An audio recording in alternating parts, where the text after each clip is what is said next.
How's it, Mazenzi? Welcome to another episode of SA Political Lens, where we don't just read the headlines, we pull them apart, sip some tea, and ask the questions that matter. Sarah, we've got a packed show today.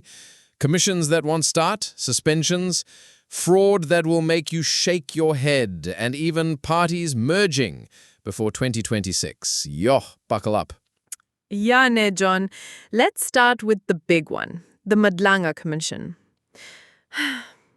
It was supposed to begin on the 1st of September, investigating political interference in the police.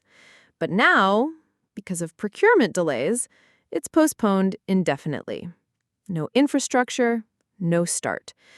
And already we've seen suspensions. Jabu Hlachwayo, ICT bus, suspended. Justice DG Dr. Mashabane, also suspended. It's chaos before day one. And the commission is pointing fingers straight at the Justice Department, saying you didn't procure vital infrastructure in time. But the EFF isn't buying it. Sinama Tambo is saying this whole thing is a ploy, a deliberate way to stall accountability. He's calling on Justice Mbuyiseli Madlanga to step aside so his legacy isn't tainted. Strong words. And remember, this all goes back to KwaZulu-Natal Commissioner Nhlanhla Mukhwanazi. He made explosive claims: criminality, political interference, corruption inside the criminal justice system. That's why this inquiry even exists. And yet, before it starts, it looks like sabotage. It makes you wonder, who benefits from the delay? It's the same names popping up, eh? And speaking of names, let's talk about Shadrach Sibia. Right now, he's in the Gauteng High Court, fighting what he calls a disguised suspension. Remember, he was put on special leave in July after Nkanazi accused him of interfering with the Political Killings Task Force. This is heavy, 121 case dockets into political murders, withdrawn. If true, that's catastrophic. And the National Commissioner, Fanny Masemela, says Sibia disobeyed him on disbanding the task force. It's power struggles, John. When police bosses fight each other like this, it's ordinary South Africans who lose, because those murders remain unsolved, and families keep waiting. And while we're still on corruption and scandal, Sarah, you saw that Pretoria teacher who faked a pregnancy just to go on maternity leave. Fraud cases we've heard of: tender fraud, grant fraud, tax fraud, but pregnancy fraud? Yeah, that's a new one. Show, John. People are desperate. But like Dr. Naledi Pandor said, there is nothing worse than leaders without solutions. And if our leaders are failing, ordinary people get pushed to tricks and schemes. But also, it's a reflection of the rot from top to bottom. People don't trust the system anymore. That's why, come 2026, parties are trying new things. Rise, Mzansi, Good, and Bosa merging into one party. They say they'll focus on service delivery, water, roads, electricity, refuse collection. No ideology wars, just basics. Herman Mashaba walked away, but others may still join.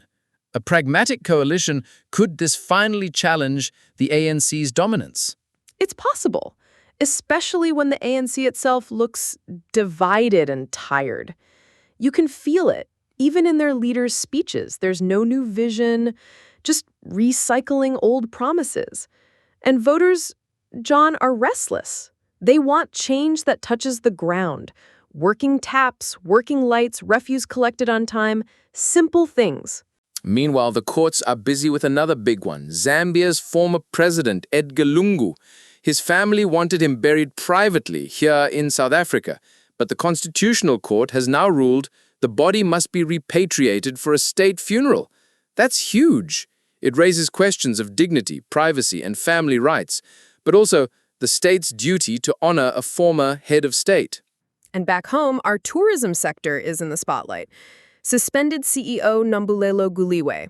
The report against her is scathing. Poor strategy, poor leadership, and even a $4.18 million payment flagged as wasteful. Minister Patricia de Lille hit back saying her suspension was unlawful and dissolved the board. So, John, who's running South Tourism right now? It's a circus. And the circus continues in court. Vusamuzi, Kat Madlala, his bail hearing postponed to September 2, still at Kosi Mampuru C-Max. His wife and another accused's daughter are out on 20,000 Rand bail, but he and others are stuck behind bars. That trial's going to be one to watch. And in politics, Gayton McKenzie is making his moves. He says the Patriotic Ally is about building future leaders. So the party survives beyond him. He rejected offers from both the ANC and the EFF. And Kenny Kuneni, investigation's nearly done. He'll be questioned this week. That will keep the PA in headlines for a while. Before we wrap, Sarah, the influencer story. Those linked to the Alabuga program in Russia are under investigation. Allegations of human trafficking, Mzansi influencers caught up in it. We don't have all the details yet, but if true, it's ugly. It shows how even social media power can be abused to draw people into dangerous schemes. Yeah, and we'll keep digging. But John, when you look at today's stories, from commissions collapsing before they start, to fraud, to leaders with no vision, it feels like South Africa is at a crossroads. 2026 is coming fast, and voters will have tough choices to make. Mzansi, that's our 30-minute unpacking of the week.